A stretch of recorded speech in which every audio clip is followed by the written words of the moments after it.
Y entonces vamos a ver la paracha hoy, que es la paracha 48, paracha Softim, jueces, paracha Softim. Hay muchas cosas que podemos tocar, mucho tema allí, ¿verdad? Pero hoy eh, quise um, tocar un tema que es muy controversial, sí, muy controversial. Entonces vamos a tratar de dilucidarlo, ¿sí? Dilucidarlo a la luz de las escrituras que se nos permiten tener y vamos a ver, ¿verdad?, cómo el Eterno nos va a aclarar aquí este tema. El tema es profeta como yo, así, profeta como yo, ¿sí? Vamos a ir al texto, el texto lo encontramos en Devarim 18, 15 al 19 y leo, cito, profeta de en medio de ti, de tus hermanos como yo, te levantará Adonai tu Dios, a él oiréis. Conforme a todo lo que pediste a Adonai tu Dios en Horeb el día de la asamblea, diciendo, no vuelva yo a oír la voz de Adonai mi Dios, ni vea yo más este gran fuego para que no muera. Y Adonai me dijo, han hablado bien en lo que han dicho.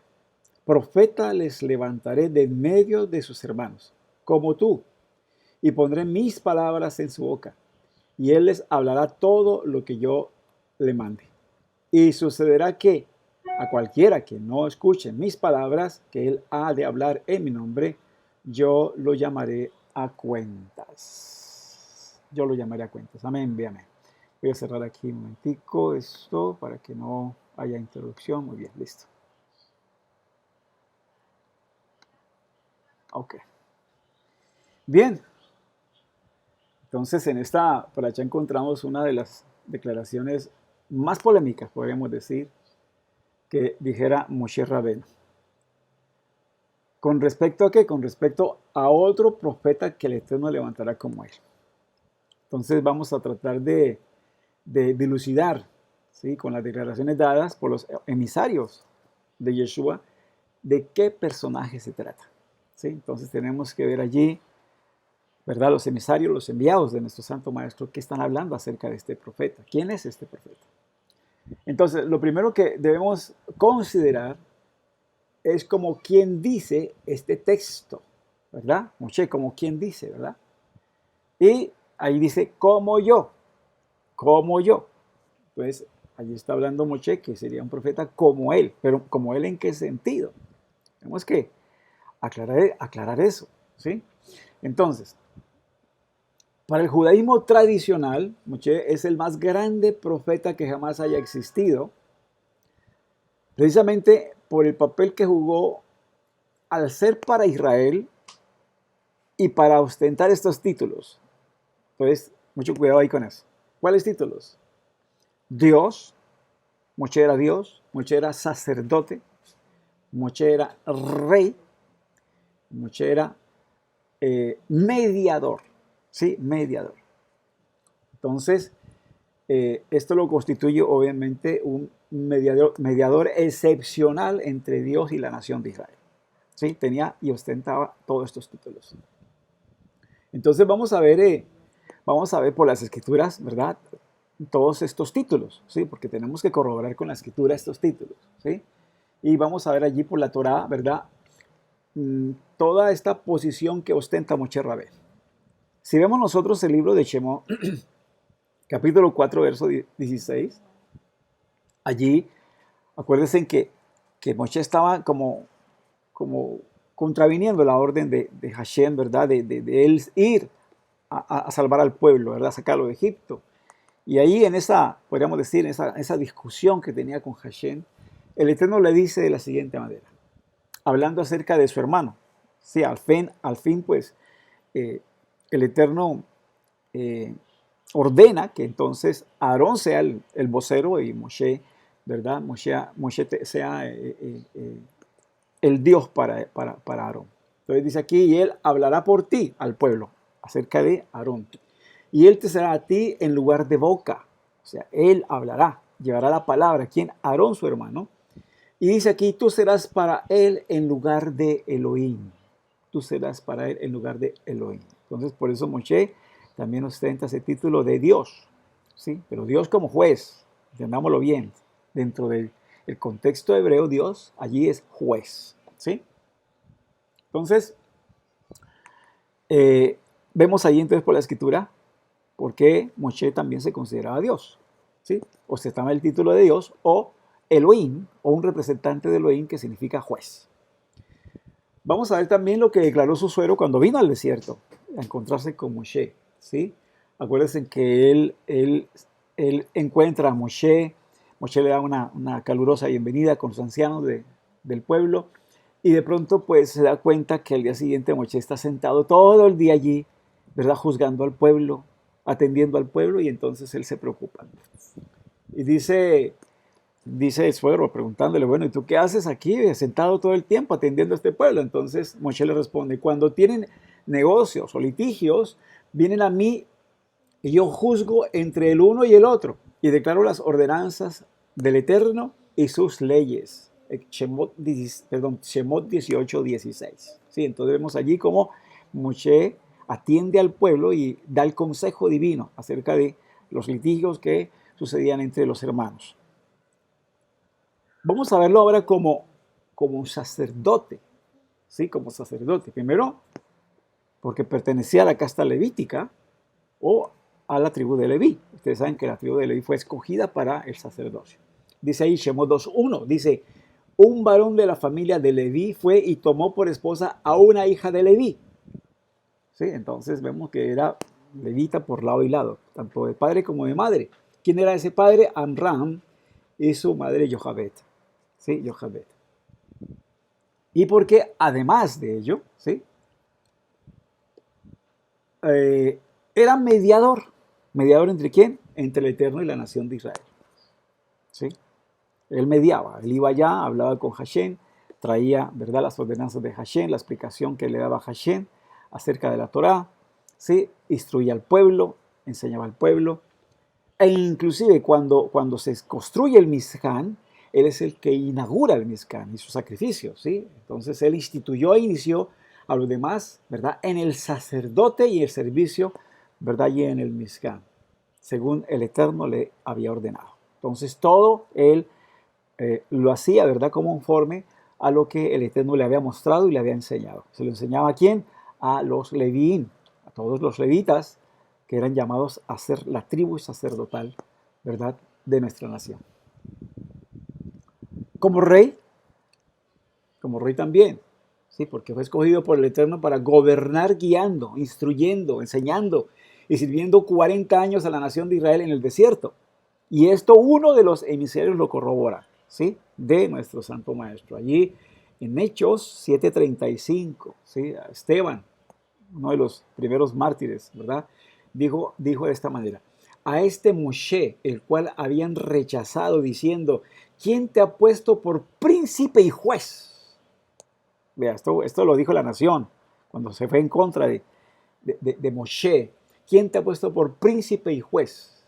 A este envió el Eterno por príncipe y libertador por mano del Malach que le apareció en la zarza. Príncipe, ¿verdad? Y libertador, o sea, rey, ¿sí? Rey de la nación de Israel. Pero entonces, ya una vez corroborado esto por las escrituras, quiero hacer mucho énfasis allí en la parte que dice como yo.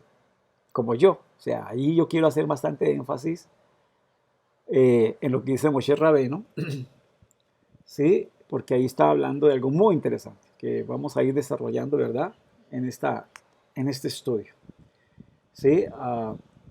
Cuando dice allí, como yo quiero irme a la parte humana, ¿sí? A la parte humana, como señalando Moshe Rabbeinu, que sería humano igual que él, ¿sí? Y aquí quiero darle como una pildorita, que vamos más tarde a recogerla, pero la voy a dar ya, ¿sí? Esa expresión hijo de hombre que encontramos en las escrituras hebreas se está refiriendo a hijo de la humanidad. Según nuestro contexto hebreo, hijo de hombre se refiere a hijo de la humanidad. En otras palabras, que vino como ha venido toda la humanidad, por un hombre y por una mujer. Sí, eso significa hijo de hombre. Entonces, ahí los dejo ahí, con esa incógnita, con esa esa palabra, ¿verdad? Y la recogeremos más adelante, ¿verdad? Cuando aclaremos o dilucidemos la posición de Yeshua. Ahora bien, vamos a ver entonces qué nos dicen los emisarios. ¿Sí? Vamos a ver qué hablan los emisarios acerca de ese profeta que Moshe prometió, ¿sí? Que Hashem prometió a través de Moshe que sería como él, ¿sí? Nos dice Kefas o Pedro en su primer discurso al pueblo, ¿verdad? Cuando el pueblo se reúne y él se levanta allí después de Shavuot, cuando ya se ha manifestado la Ruach Kodesh, ¿verdad? En todos ellos se levanta y empieza a dar ese discurso. Él dice ahí en Hechos 3:22, dice, porque Moshe en verdad dijo a los padres, Adonai vuestro Dios os levantará profeta de vuestros hermanos, como yo. Mire, ahí está otra vez esa palabra. A él oiréis en todas las cosas que os hablare. Y será que toda alma que no oyere a aquel profeta será desarraigada del pueblo. Vea esa sentencia tan tremenda. Eso fue lo mismo que dijo Moshe Rabbeinu, ¿verdad? Y lo mismo que Hashem puso en sus labios, los labios de Moshe Rabbeinu. Como yo, profeta como yo de entre sus hermanos. Y aquel que no escuchare a ese profeta, sus palabras, yo desarraigaré, ¿verdad? Su alma del pueblo. Ahora, ¿por qué refiere Kefas o Pedro en este discurso a aquel profeta que menciona a Moshe en la Torah? ¿Por qué? ¿Por qué él se refiere?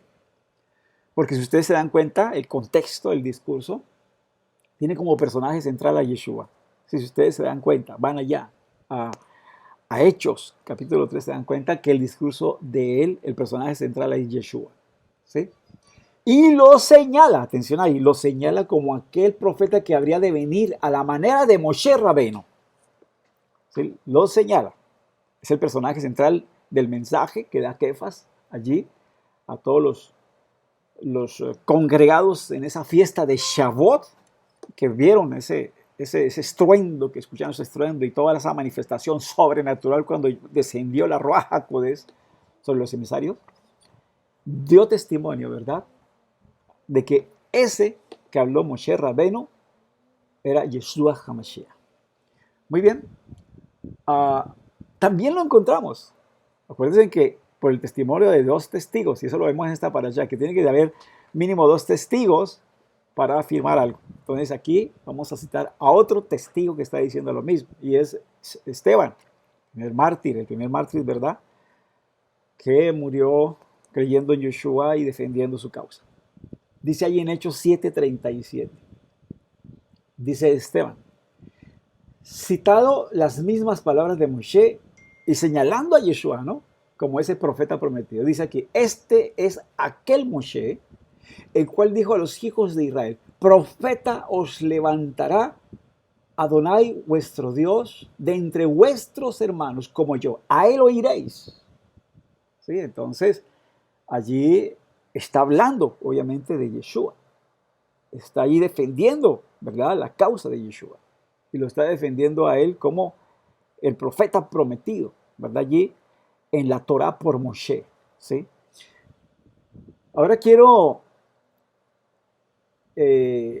hacer énfasis, de veras, todo esto es para hacer énfasis en la humanidad de Yeshua. En la humanidad de Yeshua. Y vamos a ver aquí algunos textos reveladores acerca de eso, ¿no? Tenemos que ir obviamente a la Torá. Nosotros tenemos que partir de la Torá. Tenemos que encontrar respaldo en la Torá y entonces allí vamos a ir siempre a desarrollar todas las cosas.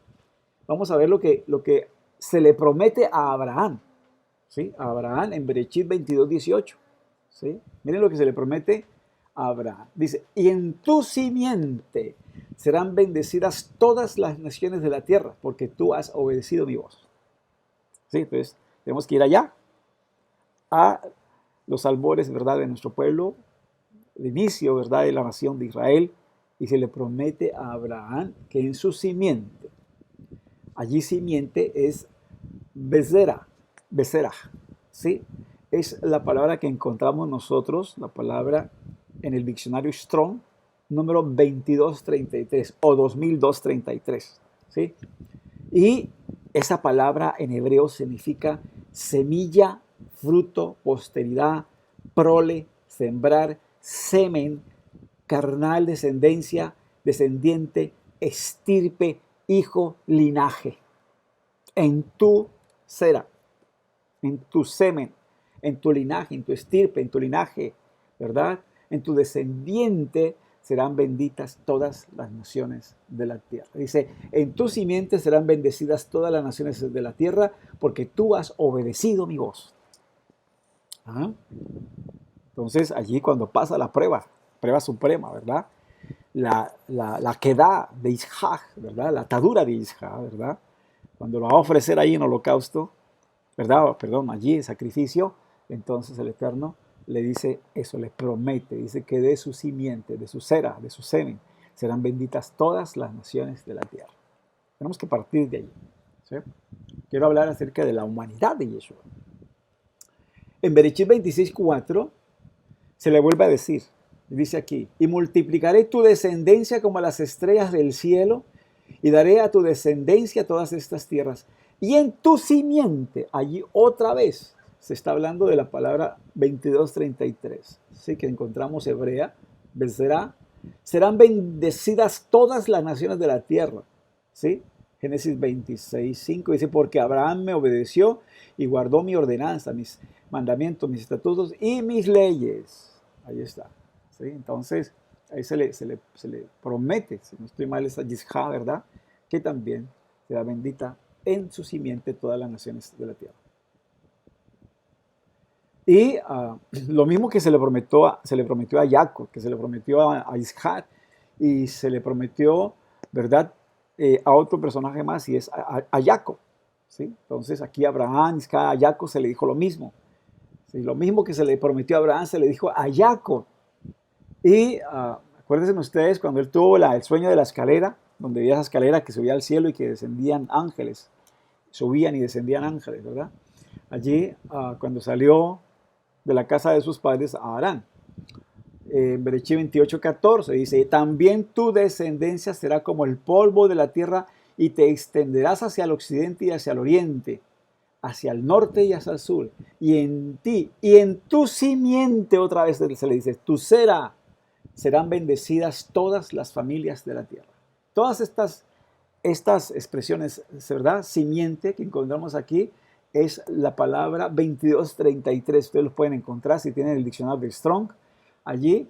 Y es becerá, o sea, es lo que dije: semilla, fruto, posteridad, prole, sembrar, semen, carnal, descendencia, descendiente, estirpe, hijo, linaje. ¿Sí? Eso es lo que significa, ya un poquito más, ¿verdad? Pero quise retomar estas palabras porque están hablando algo central, algo muy importante. Entonces, a Abraham, a Isaac, a Jacob, se le promete que de su simiente, su cera, ¿verdad? Se levantaría a alguien que bendeciría a todas las naciones, a todas las familias de la tierra. Volvamos otra vez entonces al discurso de Kefas, hablando de este tema y haciendo énfasis en la simiente. Dice allí en Hechos 3:25, vosotros sois los hijos de los profetas y del pacto que el Eterno hizo con vuestros padres, al decir a Abraham, y en tu simiente serán benditas todas las familias de la tierra. Ahí está, claro, en tu simiente. Entonces, hablando acerca del Mesías, serán benditas todas las familias de la tierra. Entonces, ¿para qué vino esa simiente? ¿Para qué vino, verdad, el Mesías?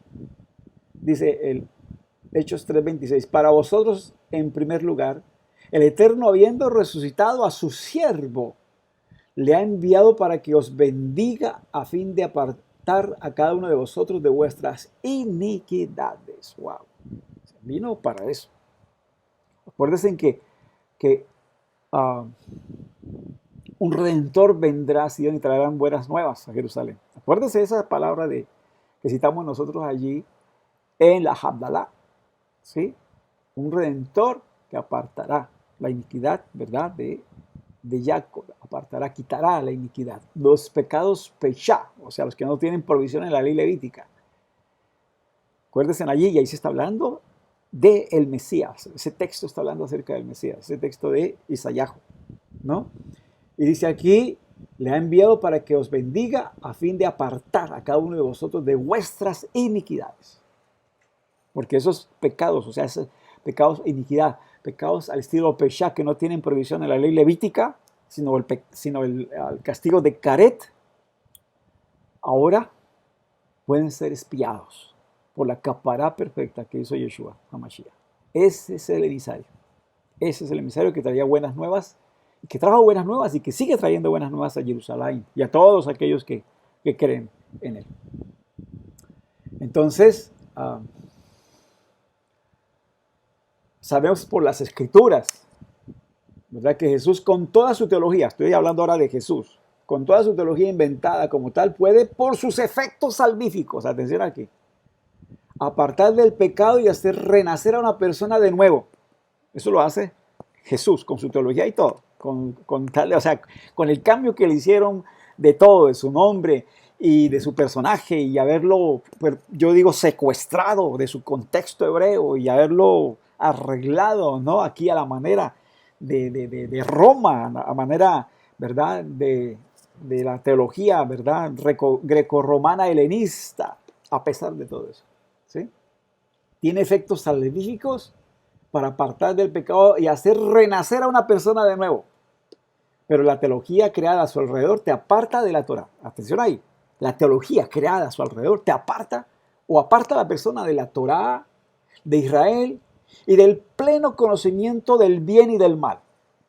¿Sí? Del pleno conocimiento del bien y del mal. O sea, toda la teología allí puesta alrededor de Jesús como tal, ¿sí? Hace eso, tiene ese efecto, ¿no? Aparta de la Torah, aparta de Israel y deja un escaso conocimiento del bien y el mal. Ahora, ¿por qué digo eso? ¿Por qué digo eso? Porque se habla acerca de la Torah, que la Torah es necesaria. Y la Torah, cuando se interpreta bien, cuando se estudia bien, le da a uno conocimiento profundo de lo que es bueno, lo que es malo, de lo que es santo, de lo que es profano, de lo que es luz, de lo que es tiniebla. Cuando se estudia bien a fondo. Entonces la Torah le da a uno eso, y eso es lo que dice el Rashtá. El Rashtá habla y asegura eso. El rabino Saúl de Tarso dice en la carta a los de Italia 3:20 dice, porque por la obediencia legalista a la ley, ¿sí?, de la Torah, ningún ser humano será justificado delante de él. La obediencia legalista de la Torah, ningún ser humano será justificado delante de él. Pues por medio de la Torah viene el conocimiento del pecado. Por medio de la Torah es que se conoce el pecado. Entonces, por eso es que la persona tiene que centrarse en la Torah para saber qué es bueno y qué es malo, qué es santo y qué es profano, qué es luz, qué es tiniebla. Sí, es muy importante. Lo que encontramos nosotros más adelante, allá en mal llamado Nuevo Testamento, es apenas algo básico que encontramos allí. Pero en sí, la Torah es lo que le muestra a uno, tanto en los alimentos, en el comportamiento con el prójimo, en el comportamiento con el Eterno, nuestra relación con Él, ¿sí?, con la sociedad, etc. La Torah nos está hablando muchas lecciones éticas, morales, que debemos tener en cuenta, ¿verdad?, para manejarnos bien, ¿sí? Entonces, allí el Rashtá lo está diciendo, porque por medio de la Torah viene el conocimiento de ¿qué? Del pecado. Allí encontramos nosotros también en la Torah lo que Hashem quiere de nosotros y pide de nosotros. ¿Sí? Entonces, ahí se nos revela quién, Akadosh Baruj Hu, el Padre como tal. ¿Sí? Que es lo que mucho se desconoce dentro de la teología cristiana. ¿Sí? Por eso se dice teología cristiana o cristianismo, porque todo es en pro de Cristo. ¿Sí? Y entonces, pues, llega al punto de que se pone al Cristo mismo como en la misma posición del Padre, y algunos dicen que es el mismo Padre. Entonces eso es una blasfemia, obviamente, para nosotros los judíos. Vamos a ir entonces ahora a Gálatas, lo que nos dice el Rashtá. Gálatas, es una baraita. Gálatas 3:19 dice, entonces, ¿para qué fue dada la Torá? Dice aquí, fue añadida a causa de las transgresiones, hasta que viniera la simiente. ¿Cuál simiente? ¿De qué estamos hablando? De Yeshua, a la cual había sido hecha la promesa. ¿Sí? Ley que fue promulgada mediante ángeles por medio de un mediador. Entonces, ¿para qué fue dada la Torá? Fue añadida a causa de las transgresiones. O sea, la Torá está allí para mostrar más profundamente el pecado. ¿Sí? Para ahondar en nuestras conciencias, para ahondar en nuestros sentimientos, en nuestras motivaciones y corregir desde allá, de lo más profundo de nosotros, el mal que pueda haber. Eso, la Torá es especial para eso. La Torá es como lo dijera también en una baraitá el Rav Shah, es espada, ¿verdad? Que penetra y discierne los pensamientos y las intenciones del corazón, penetra hasta los tuétanos. ¿Ves? Por eso necesitamos nosotros estudiar bien la Torá, porque así le descubre a uno sus pensamientos, sus sentimientos, sus deseos, sus motivaciones, todo, todo, todo. Y ahí aprendemos lo que es bueno y lo que es malo. Entonces, vamos entonces a aclarar aún mucho más lo de la simiente. El Rav Shah nos aclara más quién es esa simiente y cómo vino. Allí en Gálatas 3:16, en esa baraitá, dice: a Abraham fueron hechas las promesas y a tu simiente, no dice y a las simientes, como de muchos, sino como de uno. Y a tu simiente, la cual es el Mesías. Ahí lo dice claramente. La simiente que se le prometió a Abraham es el Mesías, punto. ¿Ah? Interesantes. Y sus emisarios dicen: ese es el profeta que Moshe dijo, profeta como yo. Ah, interesante. Entonces, ahora vamos a establecer el nacimiento natural de Yeshua, nuestro Santo Maestro. ¿Sí? Vamos a mirar el griego en las escrituras que citan los Saliachim del mismo Yeshua. Vamos a ver en las escrituras griegas, ¿verdad? Allí, por las escrituras griegas, vamos a establecer allí la humanidad de Yeshua. ¿Sí? Nos dice la carta a los de Italia, capítulo 1, verso 3 al 4. Dice: acerca de su hijo que fue hecho de la simiente y o, en otras palabras, hay otros textos que traducen linaje de David, según la carne. Ojo ahí, según la carne. El cual fue declarado hijo de Dios con potencia, según el rúa de santidad, por la resurrección de los muertos, de Yeshua el Mesías, Adón nuestro. Poderosa palabra allí. Encontramos nosotros, vea, esa es una de las introducciones que hace el Rav Shah, ¿verdad? A la carta a los de Italia, ¿sí? O romanos, como se dice. Dice allí acerca de su hijo que fue hecho de la simiente y o linaje de David, según la carne, ¿sí? Entonces, vemos allí esa palabra linaje o simiente una vez más.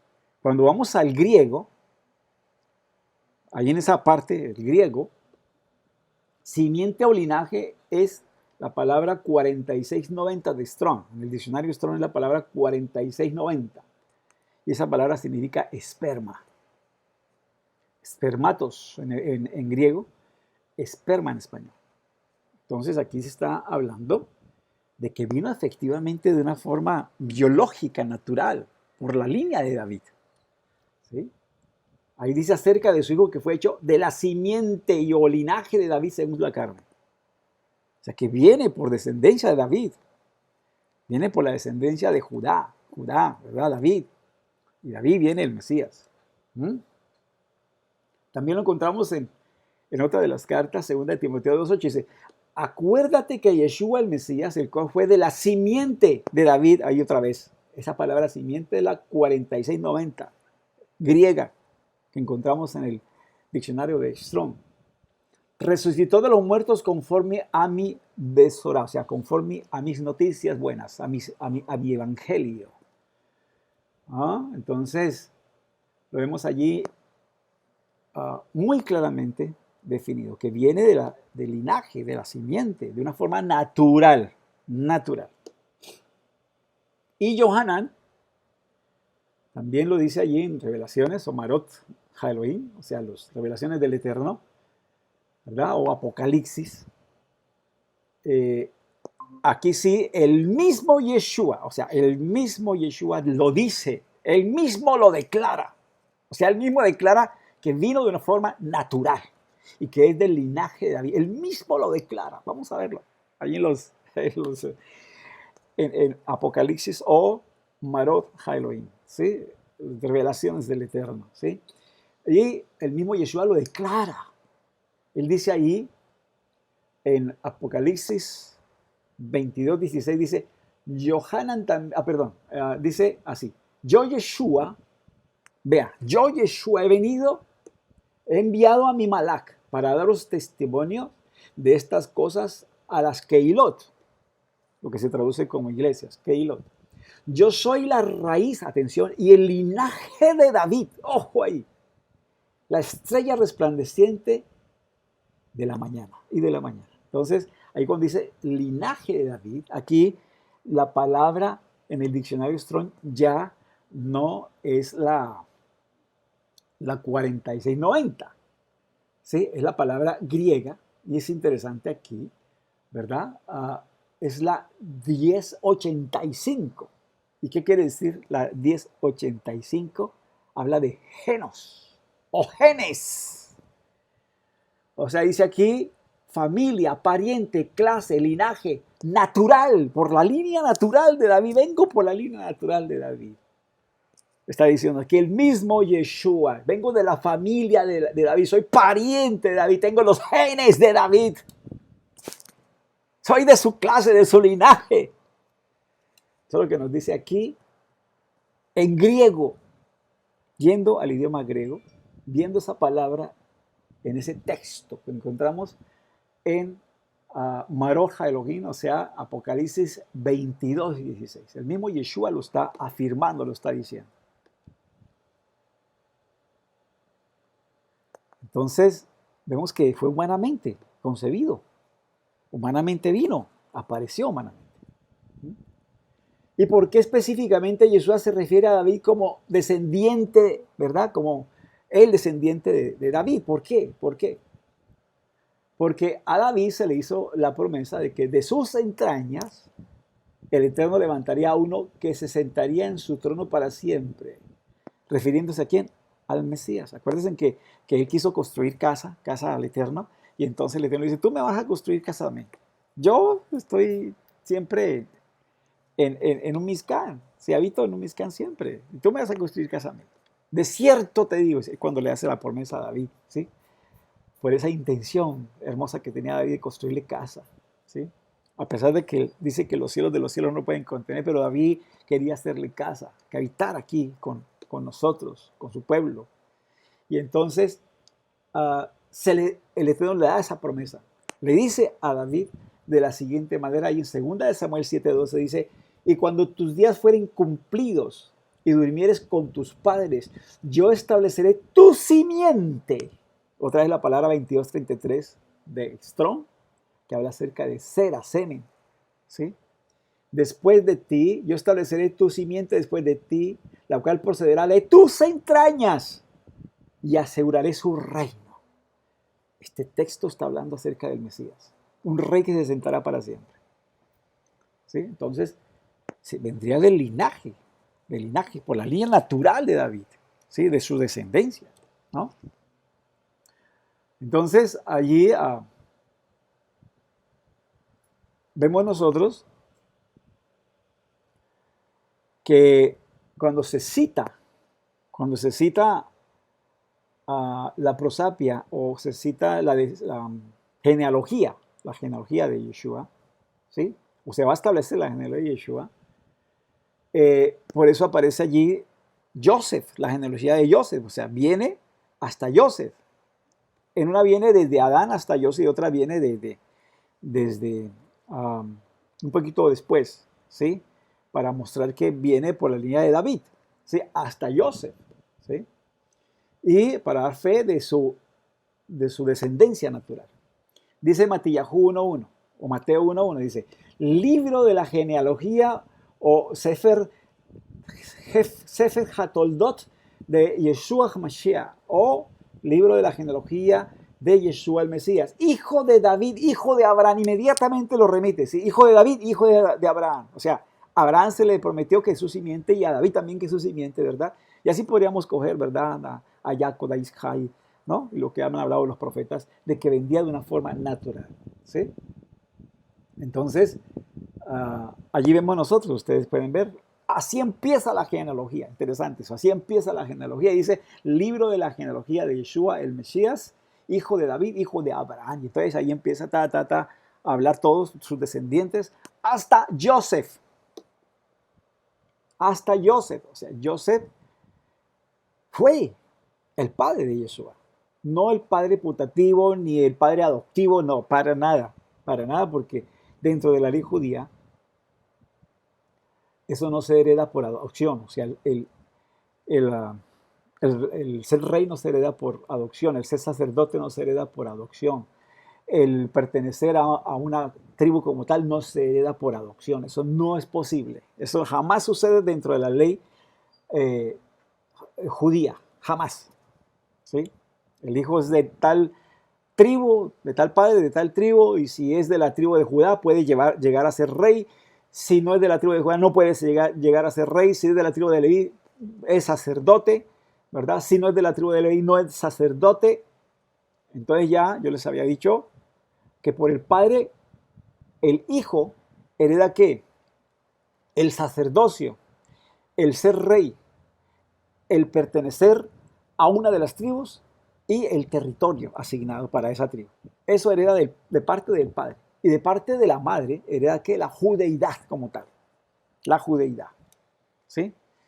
Entonces, un hijo adoptivo, ¿no? Un hijo adoptivo, si un hombre judío de la tribu de Benjamín adopta, ¿verdad?, a un hijo de Leví, el hijo de Leví sigue siendo hijo de Leví. Él no puede adoptar, ¿verdad?, allí la tribu de Benjamín, ni ocupar su territorio ni nada. ¿Sí? Para que la tribu no disminuya. Porque eso es así lo estableció el Eterno. Entonces, no se hereda. Él vino efectivamente ¿de quién? De Joseph. Vino de Joseph, unido con Miriam, con María. ¿Sí? Como se tradujo al español. Un nacimiento natural, que obviamente hubo algún evento sobrenatural en ese momento, claro que sí. Eso es otro tema para hablar, para enseñar, pero allí simplemente quiero establecer la humanidad de Yeshua, que él fue 100% hombre y eso es todo. ¿Sí? Y que eso tiene más efecto y valor, ¿verdad?, para desafiarnos a nosotros a alcanzar, ¿verdad?, su estatura. ¿Mm?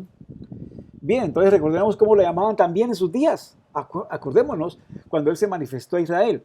¿Cómo le decían a él? Hijo de David. Hijo de David. Porque sabían que él era el Mesías. Le decían hijo de David. ¿Sí? Vamos a ir a Matillahu allí, ¿verdad? O Mateo 9:27 dice, al irse Yeshua de allí, 2 ciegos le siguieron, gritando y diciendo, hijo de David, ten misericordia de nosotros. Hijo de David, ten misericordia de nosotros. Lo identificaban como el hijo de David, el Mesías prometido, ¿verdad? El rey prometido a David, que se sentaría en su trono para siempre. Hijo de David aparece entonces 7 veces en los Besorón, los evangelios. 4 veces en Matillahu o Mateo, 2 veces en Mordejai o Marcos y 1 vez en Juan. 7 veces aparece allí esa expresión, hijo de David. ¿Sí? Ahora retomemos lo de hijo de hombre. ¿Recuerda? Dejamos esa píldora por allá. Ahora retomamos esa píldorita que dejamos allí. Y hijo de hombre aparece 66 veces en los Besorot, o sea, en los evangelios. 66 veces. Y esa palabra la usó mucho Yeshua. Yeshua usó mucho esa palabra. Dijo, el hijo del hombre, el hijo del hombre. Siempre se refería a qué? Al hijo del hombre. Y yo creo que ya el maestro, por ser gran profeta, ¿verdad?, lo decía pensando que en el futuro iban a inventar otra cosa diferente. ¿Sí? A inventar ese semidios engendrado ¿verdad?, por el Eterno mismo. Y entonces nació de una forma, bueno, fuera de lo común, fuera de lo natural. ¿Sí? Ya les expliqué a ustedes por qué pudo darse esa historia, ¿no? Pero entonces, allí él afirma y dice hijo de hombre, muchas veces, hijo de hombre, y está 66 veces en los Besorot. 66 veces en los Besorot. Entonces, por eso quise dejar eso allá y traerlo, porque el mismo Yeshua dijo el hijo del hombre. Ya les dije dentro del contexto hebreo qué significa hijo de hombre. Hijo de hombre dice hijo de la humanidad. O sea, así como viene la humanidad, ¿por la unión de qué? De un hombre y una mujer. Ha venido toda la humanidad. Por eso él dijo hijo de hombre. Allá en Daniel también se habla, creo que es capítulo 9, se habla de que vi en las visiones el hijo, un hijo como de hombre, ¿verdad? Que estaba allí y bueno, está hablando acerca de Yeshua, de su venida, en las glorias, en las nubes, ¿verdad? Cómo venía con poder y gran gloria. ¿Qué podemos aplicar entonces de esta enseñanza? ¿Qué podemos aplicar? Importante, ¿verdad? Buscar una aplicación para esto. Nos dice Yohanan 3:9. Dice, Juan 3:9 dice, ninguno que es nacido de Dios practica el pecado, porque la simiente de Dios permanece en él y no puede pecar porque es nacido de Dios. Interesante esa palabra. La simiente de Dios permanece en él. Ya sabemos quién es la simiente. Ya sabemos cuando reconocemos nosotros esa simiente y la aceptamos, ¿qué sucede? ¿Sí? Ella como que entra en nosotros. Recordemos nosotros lo de la paraduma. La paraduma, ¿qué hacía? La paraduma hacía que la persona impura se purificara, pero aquel que purificaba, o sea, aquel sacerdote que purificaba a la persona impura quedaba impuro. O sea, era algo, es un joco. Pero ya podemos entender, ¿verdad?, lo que pasa aquí. ¿Sí?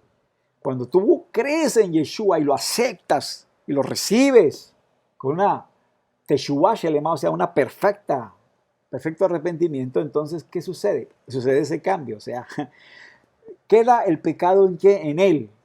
Él lleva tu pecado, cualquiera que sea, y él te pasa a ti la Kedusha, la santidad. ¿Sí? Hay un cambio, ¿sí? Hay como una transfusión allí, ¿sí? Un traslado, tú pasas el pecado a él, por eso dice ahí que él llevó el pecado de todos nosotros, sí, pero nos da de su Kedusha, nos da de su santidad. Entonces dice aquí, porque la simiente del Eterno permanece en él y no puede pecar porque es nacido del Eterno. ¿Sí? Entonces aquí simiente obviamente es la palabra 4690 que encontramos nosotros allí, es esa, espermatos, o esperma, o zera, y esa es Yeshua. Él es el Mesías prometido a Abraham, a Isaac, a Jacob, a David, que vendría por su linaje, vendría por su descendencia. Entonces, cuando eso sucede y la persona ha nacido de nuevo, porque tiene que tener un nuevo nacimiento, y ese nuevo nacimiento viene por una Teshuvah Shelema, o sea, una perfecta Teshuvah, o sea, una Teshuvah de corazón, un arrepentimiento de corazón. Entonces la persona nace de arriba, es un nacimiento dado de arriba, no es un nacimiento aquí. Acuérdense que eso fue lo que le dijo Yeshua a Nicodemo, el que no naciera del Rúa y del Main, del agua, del Rúa, ¿sí? Main ahí es Torah. Que no nace de la Torah y del Rúa y del Espíritu, no puede entrar al Mahut Hashamayim, al reino de los cielos. Entonces, es un nacimiento especial que da Eterno, y por el estudio de la Torah, ¿verdad? Cuando aprendemos lo que es malo, lo que es bueno, y nos arrepentimos de haber hecho lo malo, de todo corazón, entonces viene ese nacimiento de arriba. Viene ese nacimiento de arriba, y esa simiente entra a nosotros. Yeshua entra a nosotros, ¿sí? Por la presencia divina. El Ruach HaKodesh entra allí a sellarnos. Es un depósito que tenemos allí, unas arras que tenemos allí, hasta la Geulá que se aproxima, hasta la redención que se aproxima. Entonces, esas arras, ese depósito de la presencia divina, es lo que nos impide practicar el pecado. Porque aquí dice, el que practica el pecado no es del Eterno, nos impide practicar. De pronto pecaste, pero tú no sigues en esa práctica. ¿Sí? De pronto caíste, pero tú no sigues cayendo en eso. ¿Sí? ¿Por qué? Porque tienes la simiente allí que tiene celos de ti, tiene celos de que mantener tu santidad, tu kedushá, tu rectitud, tu integridad. Y tú amas eso. Cuando tú amas al Eterno, tú amas eso, añoras, deseas eso. ¿Sí? Y así hayas caído, y así hayas pecado, tú dices, no, yo no quiero esto, yo quiero estar con papito, ¿verdad? Con papito Dios bien, con Abacados Barujú, en esa intimidad, en esa comunión perfecta, ¿sí? Y entonces eso te trae de nuevo, te ala de nuevo, ¿verdad? A mantener esa intimidad con Abacados Barujú, ¿sí? Con su Mashiach. Entonces, por eso allí dice, no practica. Ninguno que es nacido del Eterno practica el pecado, porque la simiente del Eterno permanece en él y no puede pecar porque es nacido del Eterno. Entonces, vamos a resumir. Vamos a resumir. Entonces, cuando dice aquí, profeta como yo, o sea, humano, que vino en forma natural, con las mismas cualidades que Moshe. Ese es quien, Yeshua HaMashiach. Yeshua es profeta, es Dios, es rey, es sacerdote y es mediador a la manera de Moshe. O sea, en ese sentido, ¿verdad? Como yo, ¿sí? Pero Yeshua, ¿verdad? Es superior a Moshe. Es superior a Moshe, porque es el único, atención, levantado de entre los muertos. Ya lo vimos nosotros. El único levantado hasta este momento de los muertos y que tiene vida eterna. Es el único hasta ahora. La tumba de Moshe no se encontró, ni sus restos. Ya sabemos nosotros por qué, porque el pueblo lo podía idolatrar. Encontramos los restos de todos los profetas sadiquines, sadiquesas. Encontramos los restos de todos ellos, de Rachel, ¿verdad? Encontramos los restos de Yosef, encontramos los restos allá de Shimon Bar Yochai, encontramos todos los restos están allí, y sus tumbas están ahí. Pero hay una tumba que está vacía siempre. Hay una tumba donde no hay restos humanos. Una tumba vacía, porque Yeshua se levantó. Es el único en este momento y por eso se dice que es el Hijo del Eterno. Cuando sucede algo así, ¿verdad? Es algo sobrenatural, ¿verdad? Pues nos dice el Salmo, creo que es segundo, nos dice, tú eres mi hijo, yo te he engendrado hoy. Cuando dice yo te he engendrado hoy, está hablando acerca de su resurrección. ¿Sí? No que él lo concibió, que el Eterno lo concibió directamente, que él puso su cera, no. Sino que es el primero de la resurrección, primer hijo de la resurrección. ¿Sí? En ese sentido, él es hijo del Eterno. Y todos nosotros somos hijos del Eterno, obviamente, pero en el sentido de que él es el único en este momento que se levantó de los muertos y tiene la primacía en todo. Segundo, dice aquí, tiene el sacerdocio y un reino eterno. Ya sabemos nosotros porque él es intercede. ¿Sí? Él intercede. Y porque él viene a reinar eternamente.